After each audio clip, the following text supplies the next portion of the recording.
बाबा नेवाजुबीर की जन्म कथा जातक गाथाओं के अनुसार गाजीपुर जनपद का इतिहास आध्यात्मिक, सांस्कृतिक और स्वाधीनता संग्राम में ओजस्वित रहा है। गाजीपुर का नामकरण महाराज गादी के नाम पर हुआ।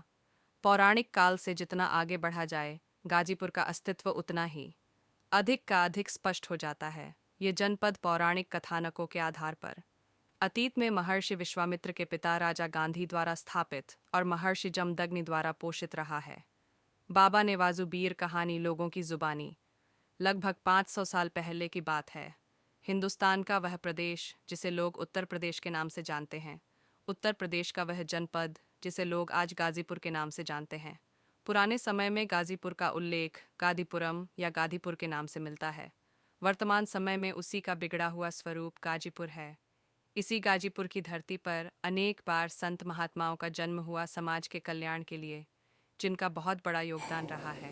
बताते चलें कि इस गाजीपुर जनपद में जमानिया विकास खंड में स्थित एक सब्बलपुर कल्लांग गांव में श्री नेवाजुबीर बाबा धाम के नाम से सुप्रसिद्ध मंदिर है, जहां हजारों की संख्या में लोग रविवार और मंगलवार को लोग दूध चढ़ाने आते हैं। आखिरकार क्यों आते हैं, बताते चलें लोगों की जुबानी बाबा की कहानी।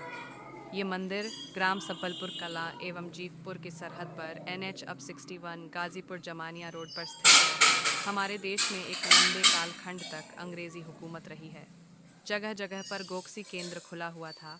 अंग्रेज़ों को जहाँ से गाय भैंस का मांस पहुँचाया जाता था। उस समय आबादी कम थी, चारों तरफ जंगल ही जंगल था। हरे भरे लहलहाते पेड़ों से आच्छादित यह जनपद बहुत ही सुंदर लगता था। बगल वाले गांव जीवपुर में यादव परिवार में एक बालक का जन्म हुआ। पिता ने बड़े प्यार से बालक का नाम नेवाजू रखा था। वह बालक धीरे धीरे जब युवावस्था में पहुंचा तो नित्य प्रतिदिन वह गाय चराने जंगल में जाने लगा। एक दिन दोपहर के समय में उसी जंगल के रास्ते से कसाईयों का एक समूह गायों को लेकर गाजीपुर की तरफ से आ रहे थे। अकस्मात उस बालक की नज़र उन कसाईयों पर पड़ी। वह नेवाजू नामक बीर बालक अपने गायों का जीवन बचाने के लिए गायों को जंगल में भगाने लगा। जब कसाईयों की नज़र उस लड़के पर पड़ी तो वह तलवारों से लैस कसाई गायों को पकड़ने में जुट गए। नेवाजू बीर के हाथों में सिर्फ एक लाठी थी। वहीं कुछ दूरी पर सब्बलपुर के निवासी श्री नरसिंह पासवान